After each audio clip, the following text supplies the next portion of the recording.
Hujan kuat plus dengan angin, dia tempiaskan kawasan ni. Alright, aku nak tunjuk kat korang hari ni satu defect yang agak teruk juga, tapi masih boleh diselesaikan lah. Defect tu adalah leaking. Okay, watermark. Kalau macam korang nampak kat sini, ni ada kesan-kesan ni kan. Ni kesan leaking daripada luar lah. Okay, biasanya kalau ada kesan macam ni dekat bahagian dalam, kat luar mesti akan ada crack.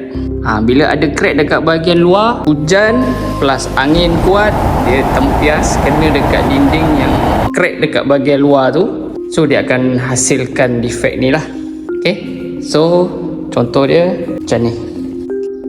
Dia ada crack tu kan. Hujan kuat plus dengan angin, dia tempiaskan kawasan ni. Lepas tu air tu dia akan sip masuk ikut celahan-celahan crack tu lah. Sama juga macam yang kat belah sini, dekat L shape ni yang ada watermark. Okay, jalan penyelesaian dia, cara untuk rectify dia, biasanya diorang akan tutup je lah crack yang dekat bahagian luar ni.